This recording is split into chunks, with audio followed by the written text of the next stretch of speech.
Bonjour tout le monde, j'espère que vous allez bien. Moi c'est Kadi et je vous souhaite la bienvenue sur ma chaîne.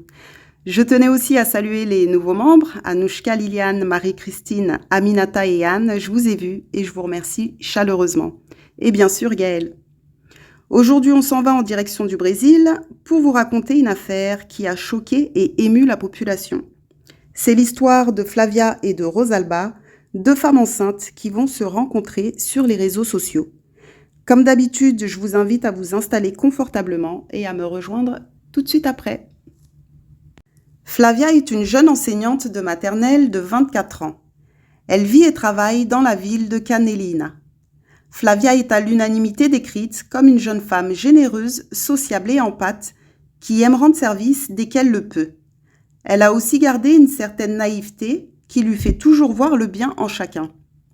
D'un point de vue sentimental, elle vit une belle histoire avec Valdeli et ils se marient en novembre 2019. Et comme un bonheur n'arrive jamais seul, le jeune couple apprend le mois suivant qu'il va être parent.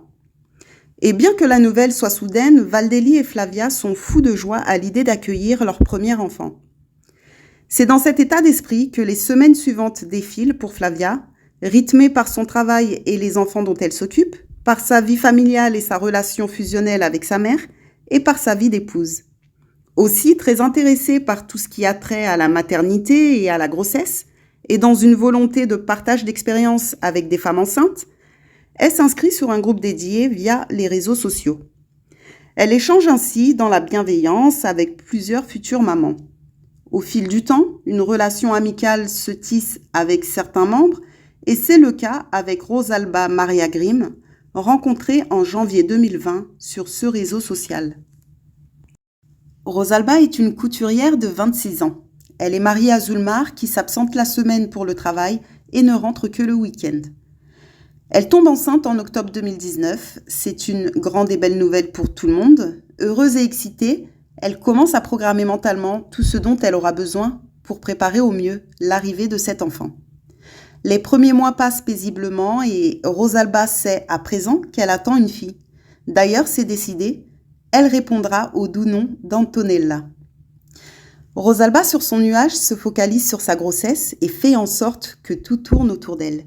Elle publie également beaucoup sur les réseaux sociaux, que ce soit des photos ou simplement des posts reflétant ses pensées. Malheureusement, au mois de janvier 2020, elle fait une fausse couche et quand naturellement la plupart des femmes auraient prévenu leurs proches, espérant soutien et amour, Rosalba, elle, n'en touche mot à personne et feint d'aller bien devant Zulmar et ses proches. Au fil des jours, insidieusement, une pensée machiavélique va naître dans son esprit, celle de remplacer la petite Antonella par un autre bébé.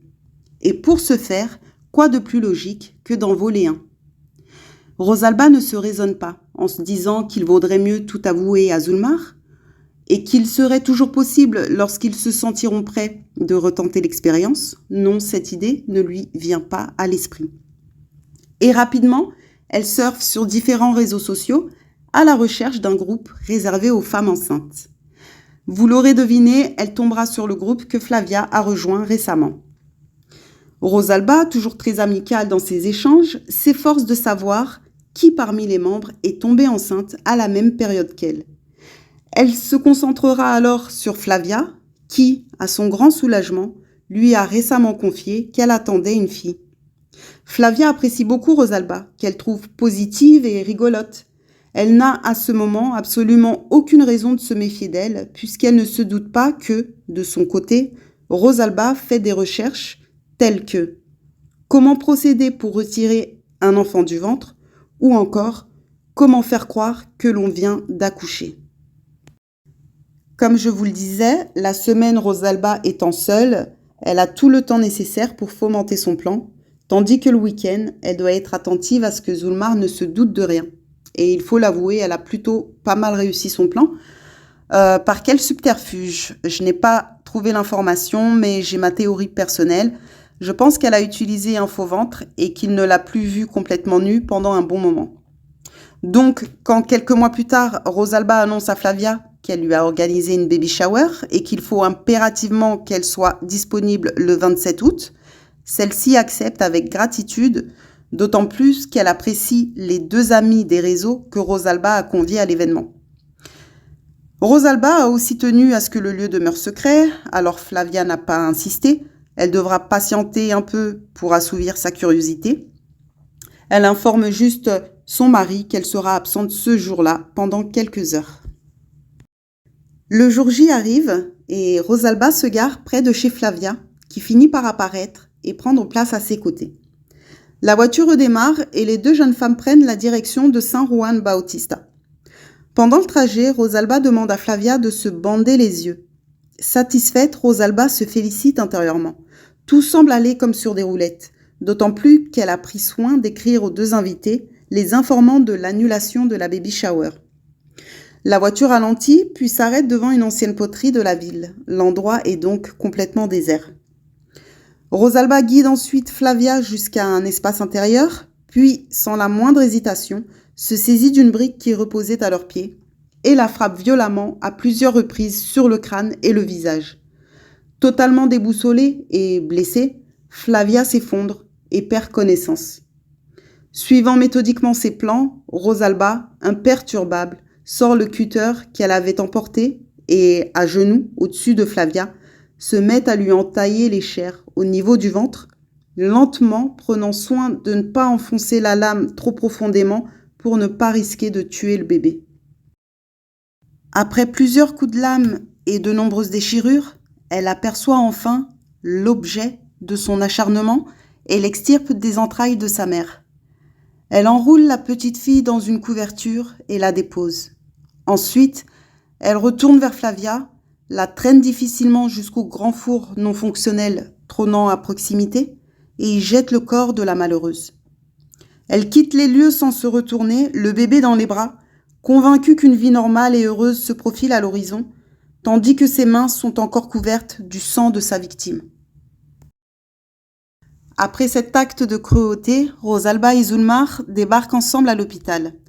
Elle dit au personnel qu'elle a accouché seule, à la maison ou ailleurs selon les sources, et qu'elle a appelé son mari en urgence après l'accouchement. L'équipe procède donc aux examens d'usage, soucieux de s'assurer que le nouveau-né et la maman se portent bien. Mais rapidement, ils froncent les sourcils, surpris d'observer les entailles qui recouvrent le dos du bébé. Puis, leur surprise devient suspicion lorsqu'en examinant la supposée maman, ils sont certains qu'elle ment sur les événements, puisqu'elle ne présente aucun signe attestant qu'elle a accouché il y a peu. Plus de place au doute, il prévient la police qui investit la chambre de Rosalba rapidement. Zulmar et Rosalba seront arrêtés. De son côté, Valdelli, inquiet de ne pas avoir de nouvelles de Flavia, finit par se rendre au commissariat pour signaler sa disparition. Durant la nuit, il a dû avoir des informations puisque dès le lendemain matin, il se rend à la poterie accompagné de sa belle-mère. Ils font le tour des lieux, puis ensemble avancent vers le four et là l'horreur de la scène leur explose en plein cœur. Flavia est maculée de sang, froide, elle est morte et son ventre rebondi d'hier a laissé place à une plaie béante. Ils comprennent alors que quelqu'un l'a tuée pour kidnapper l'enfant. La police et la scientifique arrivent rapidement sur place et on apprendra que Flavia n'est pas morte des suites des coups de brique, mais d'une lente hémorragie suite aux coups de cutter.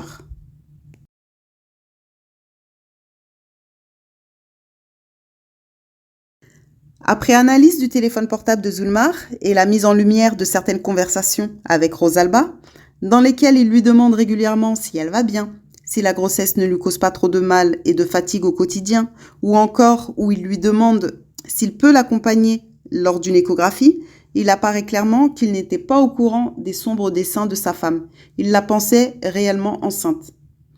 Pour la petite histoire, Rosalba a accepté que Zulmar l'accompagne à cette fameuse échographie. Puis d'un faux compte, se faisant passer pour le secrétariat médical, elle a envoyé un message à Zulmar l'informant de l'annulation du rendez-vous médical. Puis quelques jours après, elle lui enverra, de son téléphone cette fois, quelques échographies trouvées sur Internet en expliquant qu'une place s'était libérée. Zulmar n'y aura vu que du feu. Il sera relâché sans qu'aucune charge ne soit retenue contre lui. Le procès de Rosalba aura lieu le 24 novembre 2021. Il durera en tout et pour tout 15 heures. La préméditation, l'organisation et la manipulation dont elle a su faire preuve ont largement corroboré le fait qu'elle était consciente de ses agissements et, en plus, les résultats des examens psychologiques menés depuis le meurtre aussi.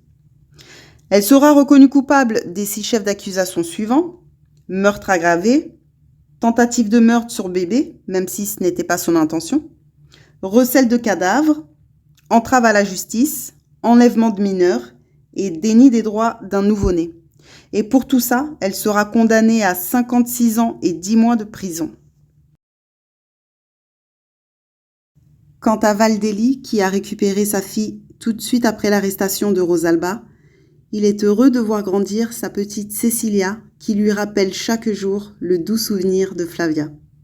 Et la peine de ne pas avoir les 2 femmes de sa vie réunies se dissipe lorsque Cecilia le regarde, puis lui sourit. Voilà, c'est fini. J'espère que vous avez passé un bon moment et que cette vidéo vous aura plu autant qu'à moi. D'après vous, qu'est-ce qui s'est passé dans l'esprit de Rosalba? Pourquoi s'est-elle sentie forcée d'aller au bout de son acte? Et pourquoi n'a-t-elle éprouvé aucun remords jusqu'au bout? Donc si vous avez un avis, n'hésitez pas à le laisser dans l'espace commentaire. Sur ce, je vous dis à bientôt, je vous embrasse très fort et prenez soin de vous.